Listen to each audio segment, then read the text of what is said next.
আমার নাম মোহাম্মদ আকিল হোসেন। আকিল হোসেন, বয়স কত? বয়স হচ্ছে 21 বছর। 21 বছর। জন্ম জেলা কোথায় আপনার? আমার জন্ম জেলা হচ্ছে গাইবান্ধা জেলা, সুন্দরগঞ্জ থানা। বলেন। ছোটবেলা থেকে আমি মধ্যবিত্ত একটা পরিবারের সন্তান। কি করতো আপনার বাবা? আমার বাবা মূলত কৃষি কাজ করে, আমার মা ওরকম বাড়ির কাজই করে। তো আমার বাবা অনেক গরিব কৃষক, কৃষি কাজ করে সংসার চালায়। তো ছোটকাল থেকে আমরা 5 ভাই বোন, 2 ভাই 3 বোন। তো আমার বাবা 2টো বিয়ে করতো, আগের মায়ের 2 বোন, এই মায়ের আমরা 3 ভাই বোন। আচ্ছা। তো লেখাপড়ায় তেমন একটা সুযোগ পাইনি। ক্লাস 5 থেকে আমি লেখাপড়া করার পর আমার পরিবারেতে একটু দেখা যাচ্ছে অভাব, সো আমি ঢাকায় চলে আসি একটা কাজের জন্য। ও তার আগে আমি স্কুল পড়া ক্লাস 5-এ পড়ালেখা করা অবস্থায় আমি পক্স হয়, আমার হওয়ার পর আমি অনেক আক্রান্ত হয়ে পড়ি, পক্সে অসুস্থ হয়ে পড়ি। হওয়ার পর দেখা যাচ্ছে যে আমার মুখ দিয়ে ব্লাড আসতো বা নাক দিয়ে ব্লাড পড়তো, আমি অনেক অসুস্থ। পরে ওই সময় কত বছর বয়সে? এটা হচ্ছে আপনার 14 বা 15 বছর বয়স ওই সময়। তো হওয়ার পর আমার বাবা মানে অনেক টেনশন করে, কারণ আমার যে আগের মা ছিল ওই মায়ের একটা আমার ভাই ছিল, ওই ভাইটা প্রায় বিয়ের উপযুক্ত হয়েছিল, ওই সময় একই অবস্থায় সে মারা যায়। যাওয়ার পর আমার বাবা একটা টেনশনে পড়ে গেছিল যে আমার এই ছেলেটাও এরকমই হবে নাকি। তো উনি অনেক কান্নাকাটি করার পর উনি আমার ট্রিটমেন্ট করে, অনেক কোনো কাজ হয় না। হওয়ার পরে আমার এক গ্রামবাসী এক চাচা, উনি একদিন আমাকে দেখে যে আমাকে রংপুর নিয়ে যাবে। তো উনি বলে কি হয়েছে? তো বলে এরকম। তো উনি আমাকে একটা গাছান্ত ওষুধ দেওয়ার পর ইনশাল্লাহ আল্লাহ পাক পরের দিন থেকে আমার ব্লাড পড়া বন্ধ হয়। মানে আমি এমন অবস্থা হয়েছিলাম, অসুস্থ হয়ে বিছানায় পড়ে গেছিলাম, হাঁটতে পারছিলাম না, অনেক ব্লাড ক্ষরণ হয়েছিল। তো ওখান থেকে আমি সুস্থ হয়ে পড়ি আস্তে আস্তে, ইনশাল্লাহ আল্লাহ পাক আমাকে সুস্থ করে। তো সুস্থ হওয়ার পর আমি 5-এর বৃত্তি পরীক্ষা দিয়ে আমি আমার বোন জামার সহ ঢাকায় চলে আসি। এখানে এসে দর্জি গাছ শিখতে আসি। তো দর্জি গাছ 1 বছর শিখলাম। তো শেখার পর আমার বোন জামার সাথে যে কোনো একটা ত্রুটি নিয়ে আমি ওখান থেকে চলে আসি, যে তার সাথে মানে কথার কাটাকাটি না, মানে দেখতেছি সম্পর্কটা জানি কেমন হয়ে যাচ্ছে। বয়স কত তখন আপনার? তখন আমার বয়স 14-15 হবে। 14-15, মানে লেখাপড়া হয় না একদমই? লেখাপড়া হয়নি। ওকে। তো আমি তার কাছ থেকে চলে আসি। বাড়িতে আসার পর আমার বাবা আবার আমার এক মামার সাথে যোগাযোগ করে ওই দর্জি কাজে অন্য জায়গায় দিয়ে দেয়। দর্জি কাজ করতেন মানে জীবনের প্রথম পর্যায়ে আপনি দর্জি কাজ? হ্যাঁ। আচ্ছা।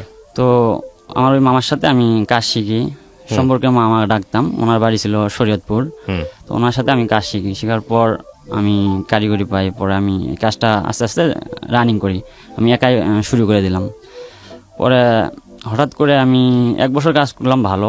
2য় বছর গিয়ে আমি হঠাৎ করে একদিন মানে আমি মাঠে খেলতে যাওয়ার পর আমার একটা বাতাস এসে লাগে শরীরে, লাগার পর আমার শরীরটা ঝাঁকি দিয়ে ওঠার পর আমি অনেক অসুস্থ হয়ে পড়ি। পরে ডাক্তারের কাছে যাই, ডাক্তারে বলে যে তোমার টাইফয়েড হয়েছে, কোনো ডাক্তারে বলে যে না তোমার চিকুনিয়া হয়েছে। ওই সময় চিকুনিয়া ছিল অনেক।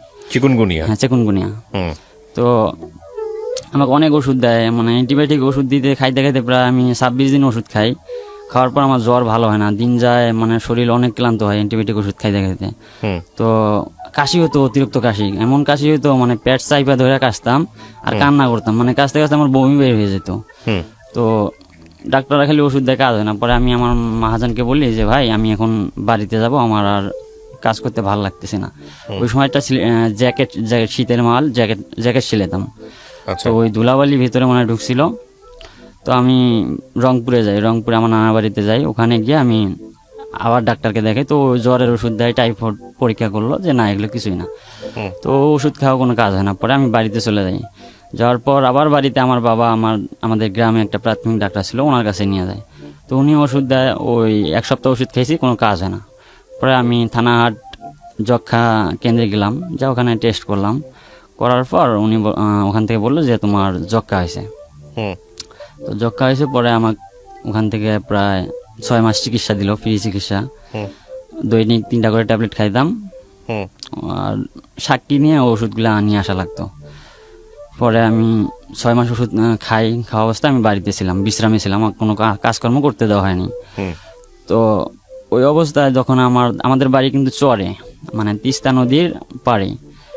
তো তিস্তা নদী ভাঙার কারণে দেখা যাচ্ছে আমাদের বাড়ি গ্যাসে 5 দিন আমাদের বাড়ি ভাঙছে নদী ভাঙার কারণে। এখন পর্যন্ত প্রায় 18 বার, আমার জন্মের পর আমি দেখলাম 18 বার নদী ভাঙনে বিলীন হয়ে গেছে আমাদের বাড়ি বসতভিটা। কি নদী এটা? এটা তিস্তা নদী। তিস্তা নদী, আচ্ছা। হ্যাঁ, আমি ওই বাড়ির সাইডে, আমাদের বাড়ির সাইডে ড্রেজার দিয়ে মাটি কাটতো, তো ওখানে পুকুর ছিল, তো ওই পুকুরে গোসল দিতে যাইতাম। যাওয়ার পর দেখতাম যে ওখানে একটা মেয়ে গোসল দিতে আসতো, সম্পর্কে আমার ফুপু লাগে। ওর মেয়েটার বয়স ছিল কম, তো বসে থাকতে থাকতে তার সাথে মানে কেমন জানি একটা ভাব সৃষ্টি হয়ে গেছে। আমি অনেক অসুস্থ ছিলাম, মানে টিবি রোগে এমন আক্রান্ত ছিলাম যে আমি হাঁটতে পারতাম না। আমার মানুষে বলতো যে ওদের বাড়িতে যাওয়া যাবে না, কিন্তু আমার মা ওই সময়টাতে আমাকে এমন আদর যত্ন করছে যে আমাকে মানুষে বলছিল যে ওর পোশাক ধরা যাবে না, ওর বিছানায় থাকা যাবে না, বা ও যে প্লেটে ভাত খাবে ওগুলা ধরা যাবে না। আপনার সম্পর্কে? হ্যাঁ হ্যাঁ, মানুষে বলতো, কিন্তু আমার মা মানতো না। আমার মা আমার কাপড় চোপড় ধুয়ে দিত 2 দিন পর পর, আমার বিছানায় যা আমার হাত পা মানে মুছাই দিত, আমার খাওয়া, আমি যে ভাত খাওয়া ছাড়তাম ফালাইতাম, ওই ভাতগুলো আমার মা ইচ্ছা করে করে খাইতো, মানে এতটা ভালোবাসতো, মানুষের কথা মানতো না। তো আমার বাবা অনেক মানে কেয়ার করে আমাকে ওষুধ খাওয়াতো, প্রতিদিন ঘুম থেকে উঠায় আমাকে ওষুধ খাওয়াইতো। ওই সময়টাতে পরে আমি বিশ্রামে ছিলাম বাড়িতে, থাকার পর ওই মেয়েটার সাথে আস্তে আস্তে ভাব হয়। পরে আমি একদিন আমাদের এলাকায় ওয়াজ মাহফিল হয়, সে মাহফিলে যাই ওয়াজ শুনতে, তো মেয়েটাও আসে। তো আসার পর আমার রাস্তায় তার সাথে দেখা হয়। পরে মেয়েটাকে আমি দাঁড় করাই বলি যে তোমার সাথে কিছু কথা আছে। তো আমার কাছ থেকে আমার হাতটা ঝাড়া দিয়ে চলে যায়। যাওয়ার পর ও ফোন নিয়ে আসছিল, ফোনটা আবার ফালায় রাস্তার মধ্যে পড়ে গেছিল। তো ওই ফোনটা আমার এক বন্ধুই পাওয়ার পর আমাকে বলে যে আমি একটা ফোন পেয়েছি। তো ফোনটা নিয়ে দেখি ওর ফোন। তো আমি বললাম এটা তো ওর ফোনটা দিয়ে দে। কয় না আমি ফোনটা দেবো না। বললাম না দিয়ে দে। তো বললো না দেবো না। পরে দেখি ওই ফোন আসতেছে। তো ফোন রিসিভ করে দেখি আমার আরেক ফ্রেন্ডেও ওই ফোনে ফোন দিতেছে। তো ফোনটা আমি যেভাবে হোক নিয়ে ওর আম্মু আসে, ওই মেয়েটার আম্মু আসে, ওনাকে দিয়ে দেই। দেওয়ার পর ওই মেয়েটার কাছে আমি ওই ফোন থেকে নাম্বারটা তখন নিয়ে নিই। নেওয়ার পর আমি একদিন SMS করি। তো SMS সম্পর্কে যিনি ফুফু হয়, হ্যাঁ হ্যাঁ, আমি ফোন দেয়, SMS করার পর আমাকে ফোন দেয়। তো আমি যখন হ্যালো বলার পর ও ফোনটা কেটে দেয়। ওর বাবা ছিল সাথে। তো ফোনটা কেটে দিয়ে পরে আমাকে SMS করে কে আপনি। তখন আমি পরিচয় দিই। দেওয়ার পর ও আমার সাথে কথা বলে, কন্টিনিউ কথা বলতে। তখন আপনি কি পেশায় দর্জি? দর্জি, জি। ওই সময়তে আমি টিবি রোগে আক্রান্ত হওয়ার কারণে বিশ্রামে ছিলাম বাড়িতে। জি। কথা বলতে বলতে তো আমি বললাম যে আমার যে ফ্রেন্ডটা ফোন দিছিল ওর নাম বললাম যে তুমি কি ওনাকে চেনো? যে বলে হ্যাঁ চিনি। কেমনে চেনো? যে ও আমার সাথে রিলেশন করতে চায়, আমার বান্ধবীর কাছ থেকে ও নাম্বার নিছে। ও ভালো। কথা বলতে বলতে বলতে সে আমাকে বলল যে আমি যে আপনার সাথে কথা বলতেছি এটা যেন আপনার ফ্রেন্ড না জানে। বললাম কেন? কয় না জানলে হয়তো সমস্যা হবে, আপনি ওকে বললেন আপনার সাথে বন্ধুত্ব হিসেবে কথা বলতেছি। আচ্ছা ঠিক আছে। এবং কথা বলতে বলতে প্রায় যখন 2-3 মাস চলে গেল, তো সে আমাকে বললো যে আমি তোমাকে কিন্তু ভালোবাসি। বললাম কেন? আপনি না আমার ফ্রেন্ডের সাথে কথা বলেন। কয় না আমি ওর সাথে রিলেশন করব না, আমি আপনাকে ভালো লাগছে, আমি আপনার সাথে রিলেশন করব। তো আমি বললাম না এটা সম্ভব না। পরে উনি বললো যে না কোনো সমস্যা নেই, আপনার ফ্রেন্ডের সাথে আমি কথা অল্প কয়েকদিন বলছি, ওর সাথে দেখাও হয়নি আমার।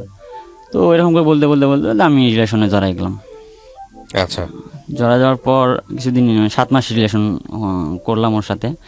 পরে রিলেশন করা অবস্থায় ওর সাথে আমার রেগুলার রাতে দেখা হতো, দিনেও দেখা হতো, বা আমি যাইতাম ওর সাথে দেখা করতে, ফোনে যোগাযোগ হতো। তো ওর বাবা মা জানতে পারে যে ও আমার সাথে রিলেশন করে। তো ওর বাড়ির থেকে আমার বাবা আমার কাছে আমার এক দাদুকে দিয়ে প্রস্তাব দেয় যে জিজ্ঞেস করে দেখেন তো ওনার ছেলে আমার মেয়েকে বিয়ে করবে কিনা। তো আমার দাদু আয়সা আমাকে বলে, আমি বলছি না আমি এখন তো আর বিয়ে করবো না, এখন তো আমার বিয়ে বয়সই হয়নি, বা আমি অসুস্থ। পরে ওর আম্মু আয়সা আমার বাবাকে সরাসরি প্রস্তাব করে। 2-3 জন প্রস্তাব করার পর উনি সরাসরি এসে আমার বাবাকে প্রস্তাব করে। তো আমার বাবা বলছে যে না ও তো এখন বিয়ের বয়সে হয়নি, বা ও অসুস্থ, তো এইভাবে ও কেমনে বিয়ে দেয়। তো তারপরে আমার বাবা এসে মানে আমার ওই দাদুকে দিয়ে আমাকে বলাইছে যে জিজ্ঞেস করে দেখেন ও বিয়ে করবে নাকি। তো আমাকে বলছে, তো আমি বলছি না আমি বিয়ে করবো না, কারণ আমি অসুস্থ, বা এখন আমার বিয়ে করার যোগ্যতা হয়নি। তো এই বলার পর তারা তাদের মেয়েকে অন্য জায়গায় বিয়ে দিয়ে দেয়, অন্য একটা ছেলের কাছে। তো বিয়ে দিয়ে দেয়, সেই সময় আমি সুস্থ হয়ে ঢাকায় আসি। আসার পর আবার আমি কাজ শুরু করি। তো বিয়ে দিয়ে দেয়। বিয়ে দেওয়ার পরে ও আমার সাথে কন্টিনিউ যোগাযোগ করতো, যোগাযোগ করতো, আমি জানতাম না যে ওর বিয়ে হয়ে গেছে। তো আমাকে বলে যে আমার বিয়ে হয় নাই, আমি তোমার সাথে যাইতে চাই, তুমি কি আমাকে নিবা? তো আমি বলি আচ্ছা ঠিক আছে, আমি দেখতেছি, ভেবে দেখতেছি। তো আমি খোঁজ খবর নিয়ে দেখি যে না, ওর রেস্টি হয়ে গেছে এবং কি বিয়েও হয়ে গেছে। পরে ওর স্বামী আমার সাথে যোগাযোগ করে, যোগাযোগ করে আমার জানতে পারছে যে আমার সাথে রিলেশন ছিল। তো যোগাযোগ করার পর ওর স্বামী আমাকে বলল যে ছোট ভাই, আমি কোনো মেয়ে দেখিনি আমার জীবনে, কিন্তু ওকে দেখতে গিয়ে আমি এক দেখায় ওকে বিয়ে করে ফেলছি। তো যেহেতু তোমার সাথে রিলেশন ছিল, আমি কিন্তু সব জানি, তারপর তোমার কাছে আমি আসলাম যে ওর সাথে যেন আমার সংসারটা সুখের হয়, যেন সংসারটা নষ্ট না হয়, সেক্ষেত্রে তুমি আমাকে একটু হেল্প করবা। বললাম আচ্ছা ঠিক আছে, সমস্যা নেই। পরে ওনার সাথে যোগাযোগ করে করে ও আমার সাথে যখন কন্ট্যাক্ট করতো, তখন আমি ওর স্বামীকে বলে দিতাম যে ও আমার সাথে যোগাযোগ করতেছে, আপনি ওকে একটু ইয়া করেন। মানে এমন সিস্টেমে আমার বলতাম যাতে ও আমার প্রতি একটা অবিশ্বাস সৃষ্টি হয়, যাতে আমার যোগাযোগ না করে, যাতে সংসারটা হয়, এটা আমি চাইতাম। তো এরকম করে অবিশ্বাস সৃষ্টি হয়ে গেল। পরে ও আমাকে বলল যে তো কিন্তু আমি জবাই করব। তো আমি হেসে এটা দিছি। কে বললো, মানে আপনার সঙ্গে যার সম্পর্ক? হ্যাঁ, সে বললো যে তুই আমাকে অনেক কষ্ট দিলি, তুই আমাকে বিয়ে করলি না। তো বললাম তুমি তো অন্য জায়গায় বিয়ে করে ফেলছো, তুমি ওখানে সংসার করো, সমস্যা নেই, আমি দোয়া করি তুমি সুখে থাকবা। ওর সাথে সম্পর্ক থাকার কত বছর পরে হচ্ছে ও এরকম আরেকজনকে বিয়ে করে? এই 1 বছর 1 বছরের মাথায়? হ্যাঁ। মানে আপনাকে বলছিল যে সে বিয়ে করতে যাচ্ছে? না, আমাকে বলেনি। না বলেই বিয়ে করছে? বিয়ে করছে যে আপনি হুট করে জানতে পারেন? হ্যাঁ, আমাকে বলতো যে ও আমাকে দেখতে আসছে, দেখতে এসে রেস্টি হয়ে গেছে। ও আচ্ছা। পরে ও বিয়ে হয়ে গেছে, কিন্তু ওই জিনিসটা আমার কাছে গোপন রেখে গোপন কথা রাখতো? বলতো। হ্যাঁ। তারপরে আপনি সম্পর্ক রাখতেন ওই সময়টা? হ্যাঁ, রাখতাম, এমনকি ওর সাথে রেগুলারই যোগাযোগ হতো। আচ্ছা। তো পরে আমি আমি জানতাম না যে ওর বিয়ে হয়ে গেছে? না না, আমি জানতাম ওর বিয়ে হয়নি। ওকে। পরে আমি যখন জানতে পারলাম, তখন তো আস্তে আস্তে আমি ওর কাছ থেকে সাইড কাটলাম। তো কাটার পর ও আমাকে একদিন বলল কি, তোকে আমি কুরবানির ঈদে, তো ঈদের দিন ও আমাকে ফোন দিয়ে বলে তোকে যে আমি জবাই করবো। বললাম কেন? তুই তো আমাকে অনেক কষ্ট দিছিস। বললাম কেন, কি কষ্ট দিলাম? আমি তো চাইছিলাম যে বিয়ের সময় হলে, বয়স হলে অবশ্যই বিয়ে করতাম। তো তোমাকে তো আগেই তোমার বাবা মা বিয়ে দিয়েছে, তুমি আমার সাথে শেয়ার করোনি। তো বলছে যে আরে না, আমি তোকে এমনিই বললাম, কিন্তু মন থেকে তো তোকে অনেক ভালোবাসি, তো সামনে পেলে জবাই করতে পারবো না, তোকে আমি দূর থেকে বললাম, এটা আমার রাগের কারণে। তো এরকম করে অনেক বলার পর আমি বুঝাইলাম, বোঝার পরে মানছে, ইনশাল্লাহ ওখানে সংসার করতেছে, ওখানে একটা বাচ্চা হয়েছে। ওই সংসারে থাকো তুমি, আমি দোয়া করি সুখে থাকবা, সমস্যা নেই। ওকে, মানছে? হ্যাঁ, মানছে। তো ওখানেও সংসার করতেছে, এখন ইনশাল্লাহ ভালো আছে। তো আমি ঢাকায় চলে যাই, যার পর মাঝে মাঝে ও ফোন দিত, দিয়ে আমার খোঁজ খবর নিত। কিন্তু আমি বলতাম যে তুমি ফোন দিও না, কারণ রাস্তাঘাটে দেখা হলে, যেহেতু এক এলাকায় বাড়ি, দেখা হলে তুমি ওই সময় কথা বলি আমার সাথে ভালো মন্দ, কিন্তু তোমার স্বামীর বাড়িতে গিয়ে বা চুরি করে ফোন দেওয়ার দরকার নেই। কারণ তোমার স্বামী জানতে পারলে দেখা যাবে যে তোমার সংসারে একটা অশান্তি সৃষ্টি হবে, বা তোমার স্বামীর মনে একটা সন্দেহ থাকবে, সংসারে অশান্তি সৃষ্টি হবে। তো ফোন দিও না। যদি কথা বলার ইচ্ছা থাকে তোমার স্বামীকে বলিও, তোমার স্বামীর ফোন দিয়ে কথা বলিও, সমস্যা নেই। তো এরকম করে বলার পর ও আর ফোন টোন দেয় না। 2 মাস 3 মাস পর বা 6 মাস পর একদিন ফোন দিত, দিয়ে ভালো মন্দ শুনতো, এতটুকুই। তো আমি ঢাকায় আসি, আসার পর আবার কাজ শুরু করি। করার পর কিছুদিন কাজ করার পর দেখা যাচ্ছে যে আবার আমার মাস্ক ছাড়া আমি কাজ করছিলাম। আর দর্জি কাজে দেখা যাচ্ছে ধুলাবালি অনেক ভিতরে ঢোকার পর আমার দেখা যাচ্ছে আবার বুক ব্যথা হয়, জ্বর আসে, কাশি হয়। তো আবার সমস্যা দেখা দেয়। পরে আমি আবার বাড়িতে চলে যাই, যাওয়ার পর আবার ওই যক্ষা কেন্দ্রে গিয়ে ওনাদের সাথে যোগাযোগ করি। তো ওনারা আমাকে বলে যে যেহেতু একবার টিবি রোগ হওয়ার পর দ্বিতীয়বার আর হওয়ার চান্স থাকে না, সেক্ষেত্রে আমরা একটা ডাক্তারের সাথে যোগাযোগ করে দেই, ওনার সাথে আগে দেখো উনি কি বলে। পরে একটা মেডিসিন বিশেষজ্ঞ ডাক্তারের সাথে আমাকে দেখা করাই দেয়, চিলমারি ডায়াগনস্টিক সেন্টারে উনি চাকরি করেন, নামটা আমি বলতে চাচ্ছি না। তো উনি আমাকে একটা এক্সরে দেয়, 2টা ব্লাড টেস্ট দেয়। তো আমি ওগুলো করার পর বলে যে না, তোমার টিবি নাই, কিন্তু তোমার টিবি হওয়ার পরে তোমার যে লাঞ্চে একটা ক্ষত ছিল, সেটা পরিপূর্ণ আর কি হয়নি। তো আমার কিছু মেডিসিন দিল, তো মেডিসিনগুলো আমি খাইতেছিলাম। খাওয়ার পরে দেখি আমার কোনো উন্নতি হয় না, দিন যায়, আমার হাত পায়ে বল শক্তি কমে যায়। তো যাওয়ার পর উন্নতি হয় না, 2টা ডোজ দিয়েছিল, কাজ হয় না। পরে উনি আমাকে বললো কি যে তাহলে তুমি এক কাজ করো, তুমি আর একটা বার টিবির ওষুধ খাইয়ে দেখো। তো বললাম আচ্ছা স্যার, আপনার যেটা ভালো হয়, আপনি তো ভালো বোঝেন, দেন যদি ভালো হয়। তো উনি আবার আমাকে 6 মাসের জন্য টিবির ওষুধ খাওয়ার দিল। পরে আমি ওষুধ খাওয়া শুরু করলাম। খাওয়ার পর দেখা যাচ্ছে যে ওষুধটা 6 মাস খাওয়ার পর মানে আমার বুকের ব্যথাটা কম ছিল, কিন্তু দিন যায় মানে আমার আর শরীর ঘাটতির দিকে চলে যায়। ওষুধ খাওয়ার পর জানি মনে হয় আমার শরীরে মারাত্মক রকমের কিছু ক্ষতি হয়েছে। মানে হাত পায়ে বল থাকতো না, মানে হাঁটতাম মনে হয় যেন আমার হাত পা ঠাস ঠাস করে ফুটতো, শরীরে জ্বর জ্বর ভাব হইতো, মানে আরও অনেক সমস্যা দেখা দেয়। পরে 6 মাস আমি ডোজটা কমপ্লিট করার পর আবার আমি ঢাকায় চলে আসি অসুস্থ অবস্থায়। জি। এসে কিছুদিন কাজ করি, কিন্তু আমি ভালো থাকতে পারতেছিলাম না। পরে আমি আবার চলে যাই বাড়িতে। যাওয়ার পর আমি রংপুরে আর একটা মেডিসিন বিশেষজ্ঞ ডক্টর নারায়ণ সরকার, হ্যাঁ ডক্টর নারায়ণ সরকার চন্দ্র, ওনার সাথে আমি যোগাযোগ করি। 600 টাকা বিল দিয়ে ওনার কাছে আমি চিকিৎসা নেই। তো নেওয়ার পর উনি কিছু মেডিসিন দিল, তো ওগুলো খাওয়ার পর মোটামুটি ইনশাল্লাহ আমি সুস্থ হয়ে বাড়িতে। তো ঈদে আমি বাড়িতে গেছি। যাওয়ার পর আমার মানে রাস্তা হাঁটতাম আমাদের বাড়ি থেকে প্রায় 30 গজ দূরত্ব হবে। তো ওখানে একটা মেয়ে রিলেশন ও মেয়েটা আমাকে দেখার পর, মেয়েটা অনেক ছোট ছিল, 12 বছর বা 13 বছর বয়স হবে। তো আমার এক ভাস্তিক দিয়ে আমাকে প্রস্তাব দেয় যে আমি ওর সাথে রিলেশন করব। ওই মেয়েটার ভাই আবার আমার ছিল ফ্রেন্ড, একসাথে ঘুরতাম, অনেক ক্লোজ ছিল। তো ওনার সাথে ও আমাকে প্রস্তাব দেয়, তো আমি প্রস্তাবে রাজি নই, যে না ও অনেক ছোটো মেয়ে, আর আমি তো অল্প কয়েকদিন মনে মনে ভাবি যে অল্প কয়েকদিন একটা রিলেশন করলাম, সেখানে অনেক কষ্ট পেয়েছি, তো ওইগুলো জড়াতে যাবো না, আমি যেহেতু পরিপূর্ণ সুস্থ না। তো আমাকে প্রস্তাব দেয়, আমি রাজি হই না। 2-3 বার প্রস্তাব দেওয়ার পর আমার এক ভাস্তিক দিয়ে প্রস্তাব দেয়, আমার নাম্বার চাইছিল। পরে আমি আমার এক ফ্রেন্ড ওকে পছন্দ করতো, তাই ফ্রেন্ডের নাম্বারটা দিই।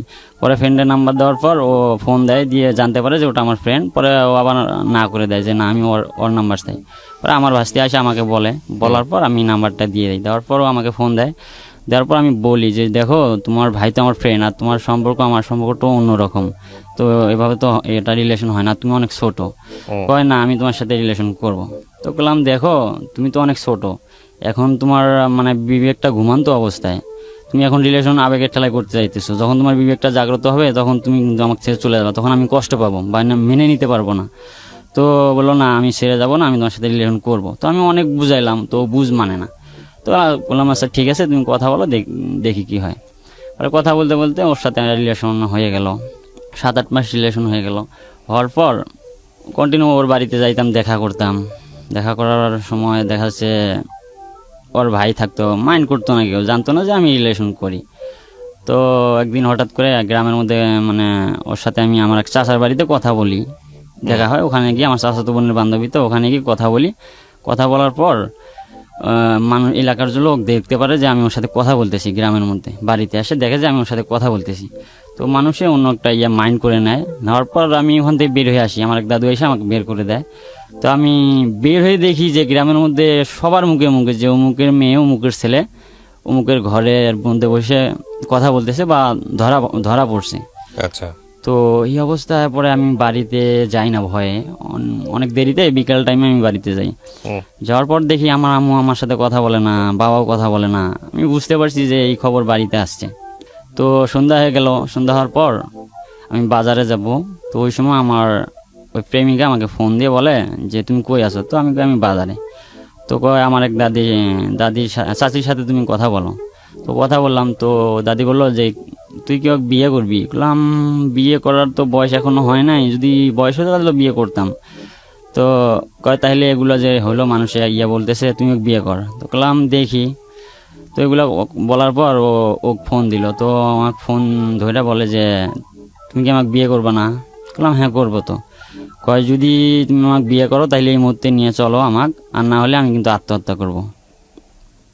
তো আমি বললাম এগুলো পাগলের মতন কি বলে, তোমার কি হয়েছে? কিছুই তো হয়নি। কয় না এলাকার লোকের কাছে আমি আর মুখ দেখাবো না, মানুষ বিভিন্ন রকমের কথা বলতেছে। ওকে। তো আমি বললাম সমস্যা নাই, তোমার আম্মু আসুক, তোমার আম্মু আসলে আমি তোমার আম্মুকে বুঝাই বলবো, এগুলা কোনো সমস্যা না, মানুষ এমনিই বলতেছে।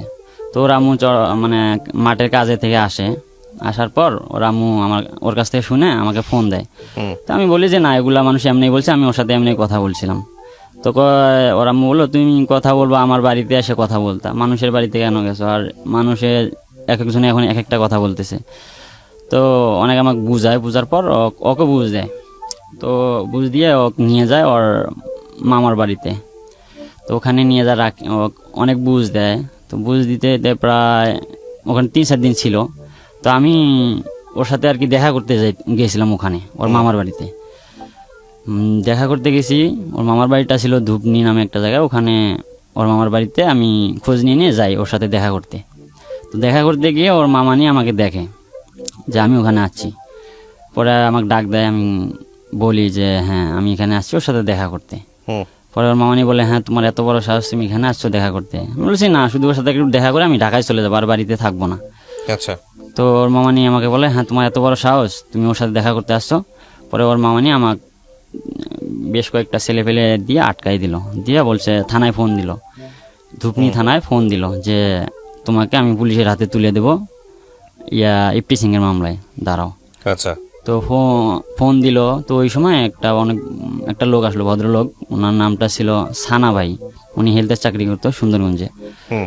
তো উনি আইসা রাস্তার মধ্যে দেখে আমাকে ধরছে। তো আমাকে বললো যে বাবু তোমার কি হয়েছে? তো বললাম ভাইয়া এই অবস্থা, আমাকে ধরছে, আমি এমনি দেখা করতে আসছিলাম কিন্তু আমাকে ধরছে, আমাকে নাকি থানায় দিবে। তো উনি আবার আমার ওর মামিকে বললো যে ভাবি এদিকে আসেন। পরে ওনাকে দেন কি বললো উনি বুঝ মানে না, উনি বললো যে না আমি থানায় দেবো। তো উনি বললো যে না সমস্যা নেই, আজকের বার ছেড়ে দেন, পরবর্তীতে আসলে আপনার যা মন চায় তাই করেন, সমস্যা নেই। পরে উনি আমাকে হুন্ডাই করে নিয়ে আমাকে বাড়িতে পৌঁছায় দেয়। তারপর আমি বাড়িতে আসি। আসার পর আমার প্রেমিকা মনে হয় 3-4 দিন পর আবার বাড়িতে আসে। আসার পর ও আমাকে বলল যে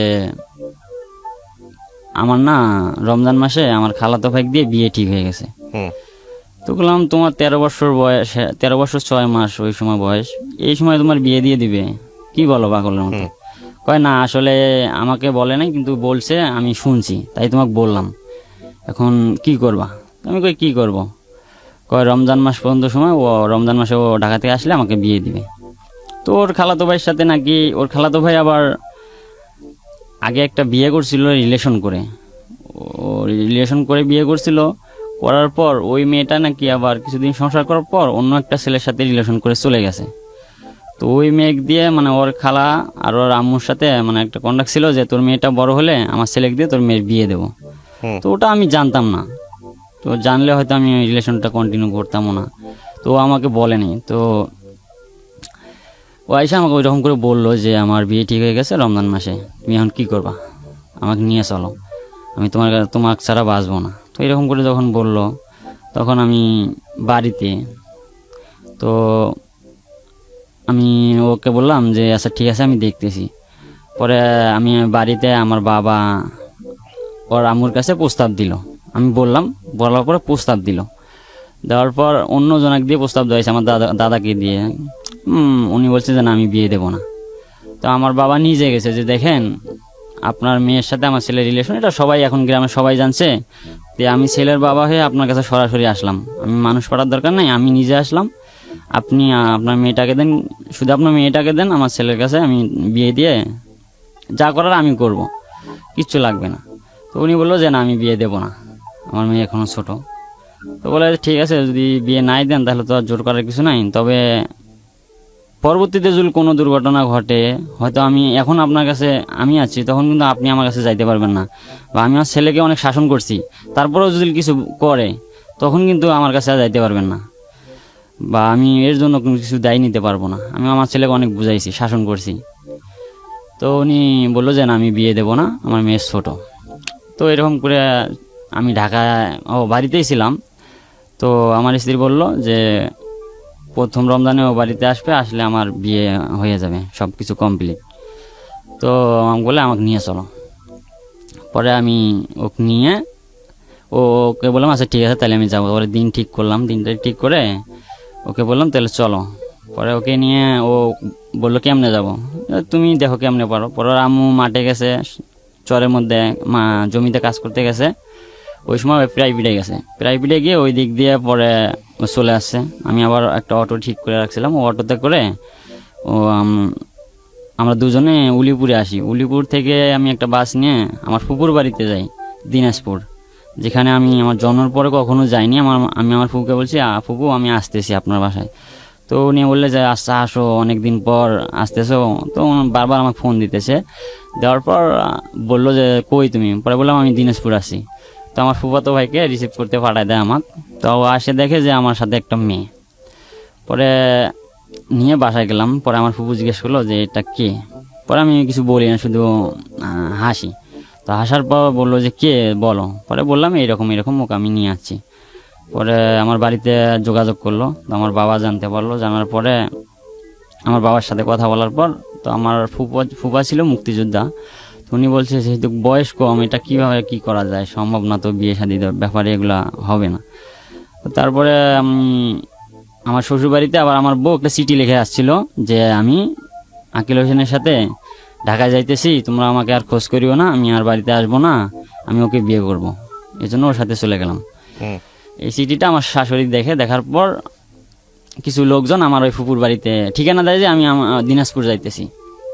তো আমার ফুপুর বাড়িতে লোকজন পাঠায় দেয়। তো 10-12 জন লোকজন পাঠায় দেয় আমাদেরকে ধরতে। পরে আমি রমজান মাস 2 দিনের রোজা ছিলাম। পরে ইফতারি করে আমি ওখান থেকে রওনা দিই ঢাকার উদ্দেশ্যে। পরে আমি ঢাকায় এসে শ্যামলীতে নাইমা আমার এক বোনজামার বাসায় যাই, মতিঝিল। ওখানে যে আমি 3 দিন ছিলাম। তো ওখানে মোহরি ধরলাম বিয়ে পড়ার জন্য। তো মোহরি বলে যে না, বয়স কম, যেহেতু ওর স্কিল সার্টিফিকেট আছে সেক্ষেত্রে বিয়ে হবে না। তো ওখান থেকে 3 দিন থাকার পর যখন হলো না, তখন আমি আবার চলে গেলাম কিশোরগঞ্জে আমার মামার কাছে, মামার বাড়িতে। তো আমার মামা অনেক দেখে রাগ করছে যে এটা কী করছো। তো আমার মামা কিশোরগঞ্জে গিয়ে পরে ওখানে 2-3 দিন থাকার পর পরে কিশোরগঞ্জে এক উকিল সাহেবের সাথে যোগাযোগ করে আমাদেরকে নিয়ে যায় উকিল সাহেবের বাসায়। তখনও কি বিয়ে হয়নি আপনাদের? না, বিয়ে হয়নি। ওর বয়স কত? ওর বয়স তখন ছিল 13 বছর 6 মাস কি 7 মাস এইরকম।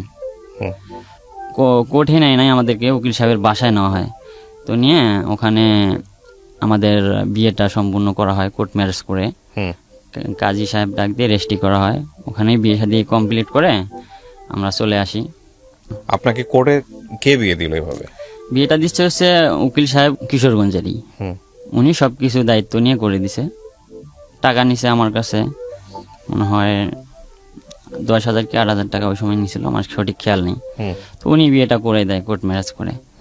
দেওয়ার পর পরে আমরা 13 দিন এখানে থাকার পর আমার শাশুড়ি ওই ধুপনি থানার মধ্যে একটা জিডি করছিল যে আমার মেয়ে বাল্য বিবাহের মামলা তো জিডি করছিল সাধারণত।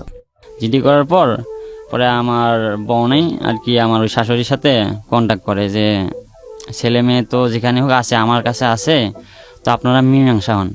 তো আমার শাশুড়ি বললো ঠিক আছে, আমি মীমাংসা হব, ছেলে মেয়েকে আনেন। বলেছেন না, ছেলে মেয়ে যেখানে আছে আপনারা মেহমানরাই মীমাংসা হন, 2 পক্ষ। তো আমার শাশুড়ি বলে আচ্ছা ঠিক আছে, আমরা কালকে তাহলে বসবো। তো আচ্ছা ঠিক আছে। তো কালকের কথা কয়ে আমার শাশুড়ি, আমার মামা শ্বশুর, তিনি আবার একজন বাংলাদেশ পুলিশের একজন কর্মকর্তা। তো ওনার সাথে কন্ট্যাক্ট করে সবাইকে ডাক দেয়। পরের দিন রমজান মাস ইফতারির পর আমাদের এলাকার সাবেক মেম্বার আব্দুল মজিদ চাচার বাড়িতে আর কি মিটিংটা বসবে, ওখানে মীমাংসা হবে। তো ওখানে যাওয়ার পর লোকজন যায় সব। ইফতারের পর আমার বাবা, আমার চাচা, আমার ফুফাতো ভাই এবং আমার ওই বোন জামাই যায়। যাওয়ার পর আমার শাশুড়ি মীমাংসার কথা বলে সব লোক ডাক দিছে, সব এলাকার সব লোক আসছে। আসার পর বলতেছে তোমরা যাও, আমরা আসতেছি, এই কথা বলে মেম্বারের বাড়িতে যাবে।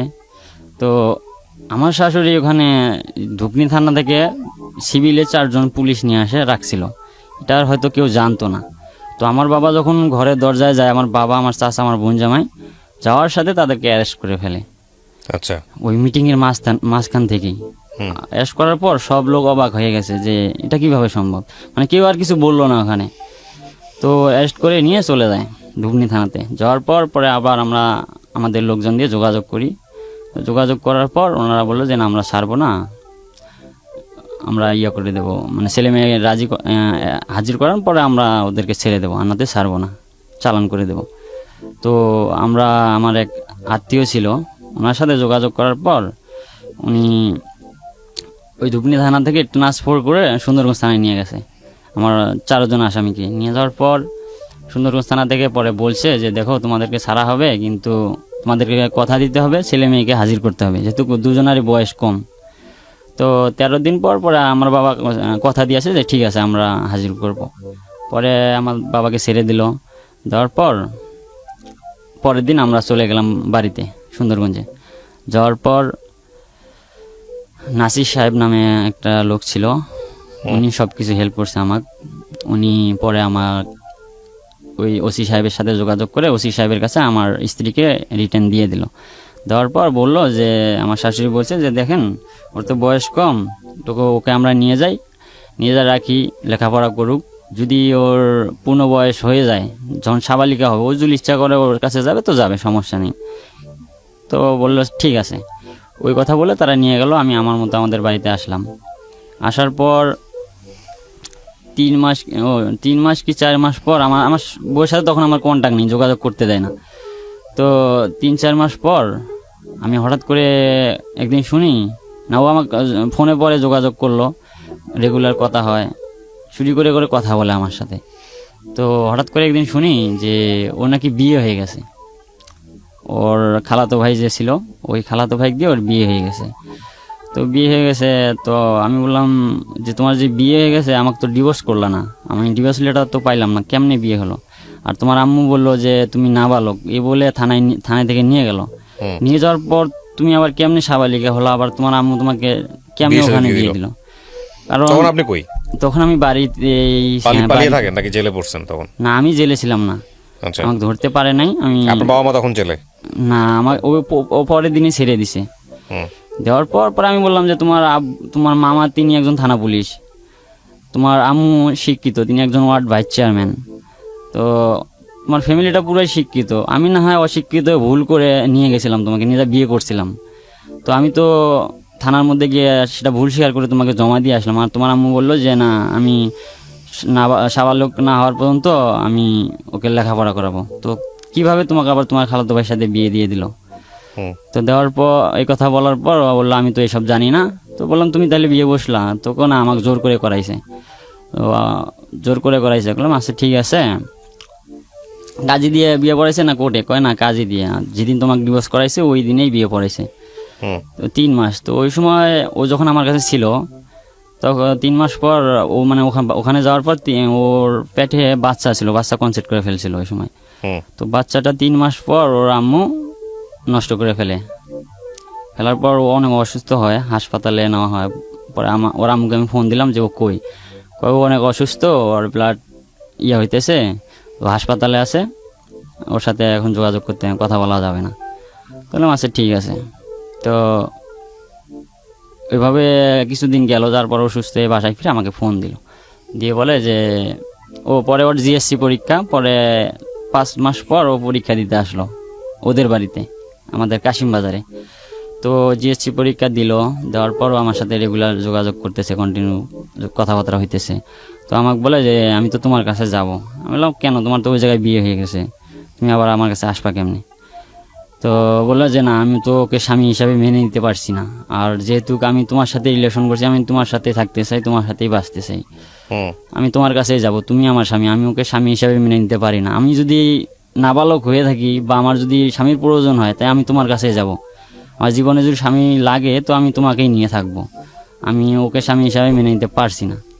তো এগুলো বলার পর তার সাথে আমার রেগুলার যখন যোগাযোগ হয়, এরকম কন্টিনিউ যোগাযোগ হইতে তো তোর যখন জিএসসি পরীক্ষা শেষ হয়ে গেল, হওয়ার পরের দিন আমরা আবার তারিখ ঠিক করলাম, যে হওয়ার পরের দিন ওকে নিয়ে আবার আমি চলে আসলাম ঢাকায়। নিয়ে আসি আবার আমি ঢাকায় এসে আমার ইয়ের বাসাতে উঠলাম, আমার এক বোনের বাসায়, আমার বড় বোনের বাসায়।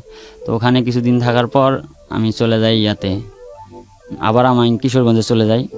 কিশোরগঞ্জে যাওয়ার পর আবার ওই উকিল ধরেই ওকে ডিভোর্স করা হয় কোর্টে নিয়ে। তো উকিলে ওকে জিজ্ঞেস করলো যে তুমি কি নিজ ইচ্ছায় যাচ্ছ নাকি ও জোর করে নিয়ে আসছে? বলছে যে না, আমি নিজ ইচ্ছায় যাচ্ছি। তো বললো তুমি তো বিয়ে করছো অন্যজনাকে, তো ওর কাছে কেন আসলা?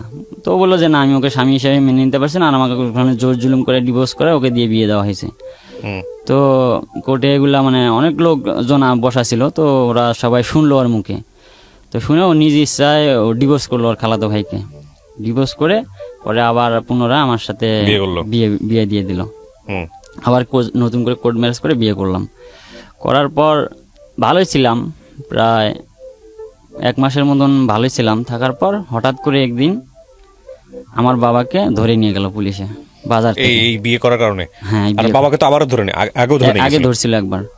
পরে আমার বাবাকে আবার ধরলো, ধরার পর আমরা জানলাম যে আমার নামে অপহরণ মামলা করা হয়েছে। হুম আমার শাশুড়ি এবং আমার মামা শ্বশুর মিলে মামলাটা করছে যে ওদের বাড়ি থেকে ওর স্বামীর বাড়িতে যাইতে ধরছিল। আমি রাস্তার মাঝ থেকে আমার বন্ধু বান্ধব সহ মোটর সাইকেল দিয়ে ওকে মানে ওখান থেকে তুলে নিয়ে আসছি। এই ধরনের একটা মামলা সাজিয়ে মামলাটা করে ধুবনি থানায়। তো তারপরে আমার বাবাকে ধরে নিয়ে যায়, নিয়ে যাওয়ার পরে ধুবনি থানার পুলিশ অফিসার আমার বাবাকে বলে যে কিছু টাকা পয়সা দাও, আমরা তোমাকে ছেড়ে দিই। তো আমার বাবা বলছে যে না, আমি টাকা পয়সা দেবো না, আপনারা নিয়ে যান, আমাকে নিয়ে যা চালান দিবেন এটাই তো দেন। তো চালান দিল, নিয়ে যায় থানায় রাখলো একদিন। রাখার পর ওর আমার যে মামা শ্বশুর পুলিশ উনি আসছে, আসে আমার বাবাকে বলে যে তুমি কি আমাকে চেনো থানার মধ্যে? তো আমার বলছে না, আমি তো আপনাকে চিনি না।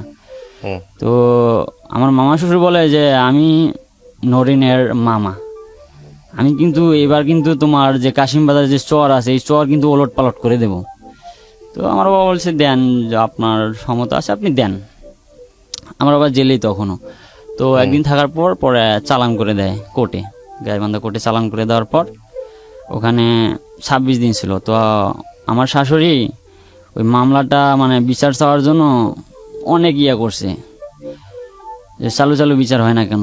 পরে আমার বাবাকে আবার 3 দিনের রিমান্ডে নেয়, আমার শাশুড়ি রিমান্ডের আবেদন করে হুম যে 3 দিনের রিমান্ডে নেয় আমার বাবাকে। তো রিমান্ডে নিয়ে আসে, তো আমরা তখন ঢাকায়। তো আমার বাবাকে জিজ্ঞেস করছে যে তুমি তোমার ছেলে কই, ছেলের বউ কই, কোথায় আছে, আমরা ঠিকানা দাও। তো আমার বাবা বলছে আমি কেমনে জানবো, আমি তো থানায়। আর ছেলে যাওয়ার পর থেকে তো আমার সাথে আর যোগাযোগ করেনি। দ্বিতীয়বার, প্রথমবার যাওয়ার পর আমি যোগাযোগ পাইছি, আপনাদেরকে আইনে দিছি। তো দ্বিতীয়বার যাওয়ার পর তো সে আমার সাথে আর যোগাযোগ রাখে নাই, হুম বা আমিও তার চেষ্টা করছি, আমি তার সাথে যোগাযোগ করতে পারিনি, কারোর সাথে কারো যোগাযোগ নেই। তো তখন রিমান্ডে নিয়ে আসলো, তখন আমি আমাদের বাড়িতে জানতে পারলো যে তার রিমান্ড হয়েছে 3 দিনের। হুম পরে বাড়ির থেকে তারা লোকজন চলে গেল যে বৃদ্ধ লোক, এই লোককে রিমান্ডে নিয়ে মারধর করলে তো অবস্থা খারাপ হয়ে যাবে। অসুস্থ ছিল আমার বাবা, হুম ওনার 2টা কিডনিতেই সমস্যা, অনেক অসুস্থ। কয়েকদিন পর পর শরীরে রস নামে, অনেক ব্যথা হয়। তো ওই লোকরে রমজান মাসেই ধরে নিয়ে গেল। তো আবার রিমান্ডে নেবে 3 দিনের। তো হুম রিমান্ডে নিয়ে এসে ওগুলো জিজ্ঞেস করলো। তো আমার বাবাকে সময় দিল, কয় তুমি তোমার 15 দিন সময়, 15 দিনের ভিতরে তুমি তোমার ছেলেকে হাজির করাও। ধুবনি থানা পুলিশ বললো। তখন আমার বাবা বললো আমি তো থানায় আছি, আমি কেমনে হাজির করবো, আপনারাই দেখেন, আপনারা তো বাইরে আছেন, আপনারা চেষ্টা করে দেখেন, খুঁজে বের করতে পারলে নিয়ে আসেন, আমি কেমনে বের করবো এখান থেকে। তো এই কথা বলার পর আমি আমাদের লোক যায় থানায়, যেহেতু রিমান্ডে নিছে সেক্ষেত্রে খামে করে তাদেরকে 5,000 টাকা দেয় থানায়, যে যাতে তাদেরকে আমার বাবাকে মারধর না করে। তো ওনারা মারধর করে নাই, ওনারা এমনি মুখে জিজ্ঞাসাবাদ করছে। তো জিজ্ঞাসাবাদ করার পর আমার শাশুড়ি আবার গেছে ওই সেদিন থানায়, আমার বাবার জন্য রুটি কলা এগুলো নিয়ে গেছে। হুম নিয়ে যা আমার বাবাকে দিছে যে এগুলো খাও। তো আমার বাবা বলছে যে না, আমি আপনার এগুলা খাবো কেন, আমাকে যে পুলিশ অফিসার নিয়ে আসছে আমার স্যারে যা খাইছে আমাকেও তো তাই খাওয়াইছে, তো আমি আপনার রুটি কলা তো খাবো না। তো এগুলো বলার পর আমার শাশুড়ি অনেক মানে রাগারাগি করে ওখান থেকে চলে আসছে। তো আসার পর আবার আমার বাবাকে নিয়ে গেছে 3 দিন রিমান্ড হওয়ার পর, আবার কোর্টে নিয়ে গেছে। তো কোর্টে নেওয়ার পর আমরা এইদিকে আমি পরে ঢাকায় গিয়ে চাকরি খুঁজি, ওই সময় চাকরি নেই, হাতে টাকা পয়সা নাই। পরে আমার ফুফাতো ভাইয়ের সাথে কন্ট্যাক্ট করে পরে আমি ঢাকা বেক্সিমকো যে একটা আছে ফ্যাক্টরি আছে, গার্মেন্টস ফ্যাক্টরি, তো বেক্সিমকোতে আমি চাকরি নেই, অনেক কষ্টের পর ওখানে চাকরি হয়। তো চাকরিটা হওয়ার পর আমরা দুজন ওখানে থাকি, আমি চাকরি করি প্রায় 1 মাস চাকরি করলাম। অনেক কষ্ট, মানে থাকা খাওয়ার অনেক কষ্ট, মানে দুজন যে ছিলাম অনেক কষ্ট, বালিশ ছিল না থাকার ঘুমানোর, ঘরে অনেক ওই সময় অনেক ঠান্ডা শীতে। পরে আমার মা একটা পাঠায় আমার জন্য, কম্বল খেতা এগুলো নিয়ে মানে অনেক কষ্ট করে ওখানে থাকতাম। ঠিক মতো খাওয়া হতো না, মানে বাড়িতে টাকা পয়সার এক সমস্যা, এখানে আমি চাকরি পাচ্ছিলাম না, টাকা পয়সা নাই, ওকে নিয়ে অনেক কষ্ট করে ওখানে থাকতাম। ও তো মেয়েটা অনেক ছিল ছোট, তো ওকে অনেক কষ্ট দিতাম না, আমি যতটুকু পারতাম ওকে ভালো রাখার চেষ্টা করতাম। ও আমাকে বলতো যে দেখো আমি ওকে পরে বললাম যে তুমি তোমার বাড়িতে যোগাযোগ করো, তোমার আম্মুর সাথে তোমার আব্বুর সাথে কথা বলো, বা তোমার মামার সাথে কথা বলে বলো যে আমি আসছি, আমি ওর সাথে থাকতে চাই, তুমি তো ম্যানেজ করতে পারবা তোমার ফ্যামিলিকে, তো তুমি কথা বলে দেখো। তো বলে যে না, আমি ওনাদের সাথে কথা বলবো না, আমি আমার বাবা মা আমার পুরো ফ্যামিলি ত্যাগ করে আসছি, আমি আর তাদের সাথে কথা বলতে চাই না, তোমার যদি লজ্জা না থাকে তুমি কথা বলো। তো তারপর আমি ওর মামাতো বোন একটা ছিল, ওনার নাম হচ্ছে মুন্নি আপু, ওনার সাথে আমি যোগাযোগ করতাম। তো উনি আমার কাছে যোগাযোগ করতো কথা বলার জন্য ওর সাথে। তো ওকে দিতাম, ও কথা বলতো না, যে তোমার লজ্জা নেই তুমি কথা বলো। আমি কথা বলবো না, আমি মা বাবা সব সাইডে দিয়ে আসছি, তোমার মা বাবাই আমার মা বাবা। আর তুমি যদি গাছতলায় থাকো আমি গাছতলায় থাকবো, কিন্তু আমি আমার ফ্যামিলির কাছে আর যাব না। যে আমার ফ্যামিলি তো আমার ভালো চাইতেছে না, আমি যেটা চাই আমার ফ্যামিলি চায় না, ওই ফ্যামিলির আমার প্রয়োজন নেই। তো এইরকম করে ছিলাম 1 মাস, ওখানে আমি চাকরি করলাম। তো খুব কষ্ট, বেতন পাই নাই, খাওয়া দাওয়ার অনেক কষ্ট হইতো। তো ঘরে যে থাকতাম ওই সময় ঠান্ডা, বালিশ ছিল না, তো একটা ব্যাগ নিয়ে আসতো, ওই ব্যাগের মধ্যে মানে শীতান দিয়ে 2জন থাকতাম। সকালবেলা দেখা যেত আমি ডিউটিতে কোনোদিন খেয়েও যেতাম, কোনোদিন না খেয়েও যাইতাম। ঘরের চাল ডাল ছিল না, পরে আমার মা বাড়ি থেকে চাউল পাঠাইতে, ওগুলো দিয়ে আর কি চলি 1 মাস। চলার পরে আমার বাবার জামিন হয় না আমার। পরে অনেক দিন মানে ওই সময় আবার করোনা ভাইরাস চলে আসে, ভাইরাসের কারণে আর জামিন হয় না। আজ ডেট দেয়, আবার পাউসে যায়, আবার পরে একটা ডেট দেয়, ওটা পাউসে যায়। এরকম করতে করতে 26 দিন ছিল কারাগারে থাকার পরে 80,000 টাকার বিনিময়ে আমার বাবার জামিন হয়। সে চলে আসে। আসার পর আমার স্ত্রীর সাথে আমার সাথে পরে যোগাযোগ হয়, কথা বলে। তখন আমার বাবা আমার সাথে কথা বলে, আমার স্ত্রীর সাথে কথা বলে। তো আমার স্ত্রী আমার বাবাকে জিজ্ঞেস যে বাবা আপনাকে যে ওখানে ধরে নিয়ে গেছিলো কোনো কষ্ট হয়েছে? তো আমার বাবা বলে যে না, আমার কোনো কষ্ট হয়নি। কিসের কষ্ট? ওখানে আরও লোক ছিল, তাদের সাথে আমি ছিলাম, কোনো কষ্ট হয়নি।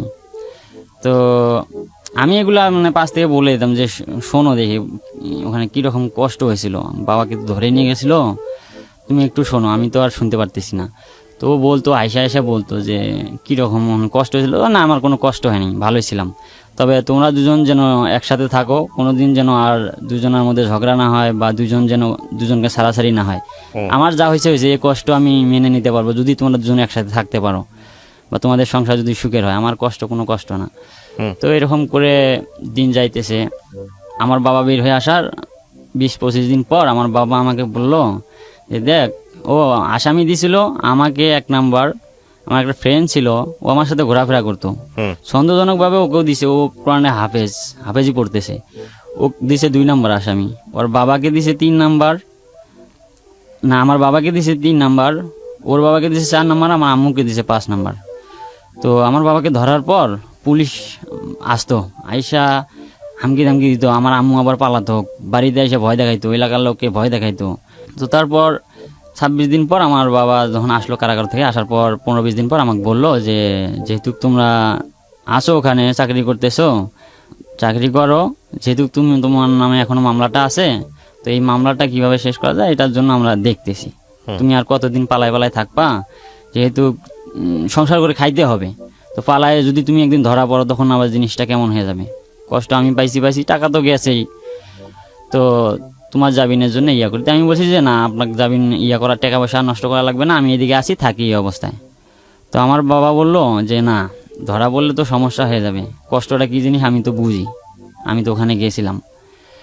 তো অনেক রিকোয়েস্ট করার পরে আমি বললাম আচ্ছা ঠিক আছে আপনারা দেখেন। পরে আমি এদিক চাকরি থাকতেছি।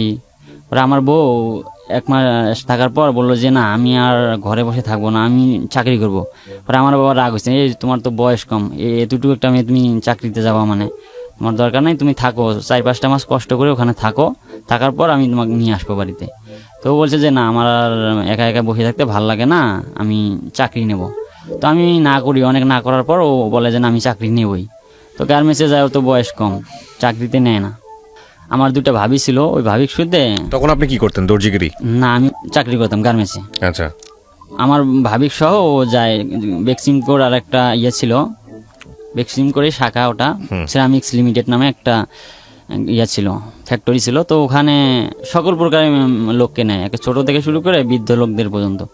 তো আমি অনেক না করার পরেও ও বলে যে না, আমি যাব। পরে আমার ভাবিকে সহ যায়, যাওয়ার পরে ও ওখানে চাকরি নেয়। তো নেওয়ার পর ওখানে মনে হয় 17 দিন ডিউটি করছিল।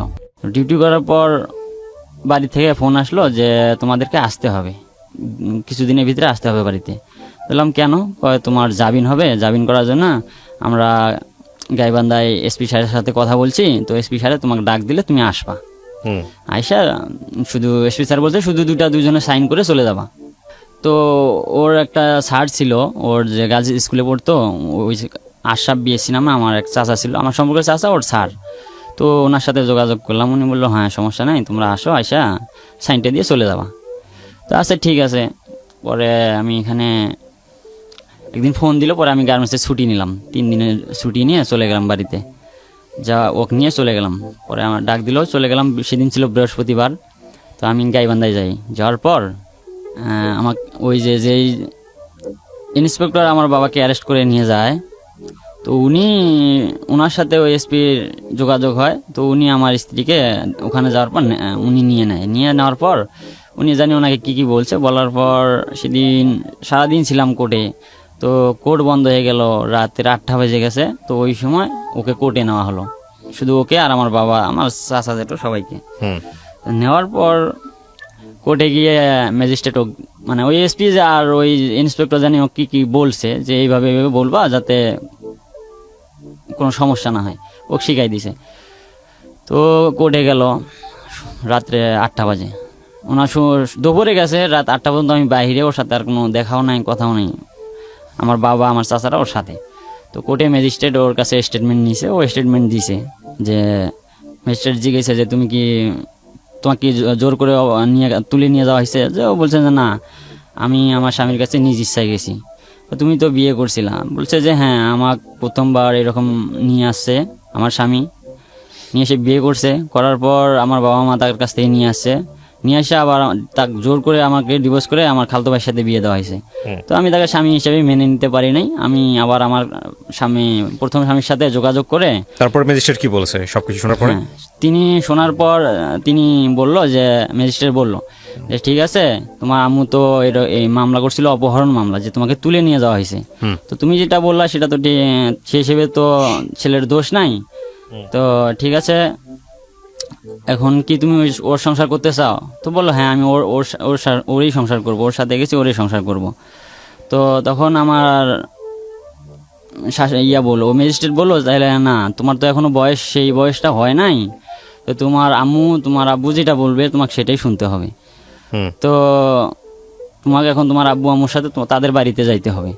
তো আমার স্ত্রী বললো যে না, আমি ওদের বাড়িতে যাব না, আমার বাবা মার বাড়িতে যাব না, আমি আমার স্বামীর বাড়িতেই চলে যাব।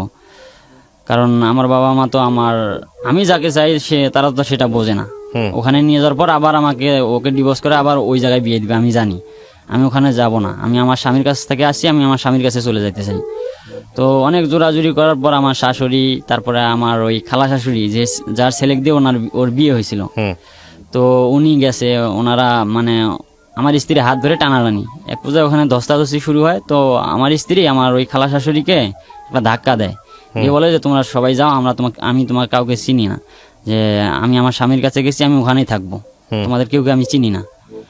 তো এগুলা বলার পরে ম্যাজিস্ট্রেট বললো যে তোমরা যেহেতু এরকম করতেছো, যেহেতু ওর স্বামীর কাছে যেতেছে, আবার তোমরা চাইতেছো, সেক্ষেত্রে আমি কাউকেই দেবো না, যেহেতু ওর বয়স কম, আমি কাস্টডি করে ওকে রাজশাহী পাঠাই দেবো, কাস্টডি মধ্যে থাকবে, ও যখন বয়স হবে তখন ও বের হয়ে যেটা ডিসিশন নিবে ওটাই। তো এটা বলার পর সবাই একটা টেনশনে পড়ে গেল, যে ওর বয়স কম, এই মেয়েটা কাস্টডি করে পাঠাই দিবে। তো ও বললো যে না, আমি ফ্যামিলিতে যাব না।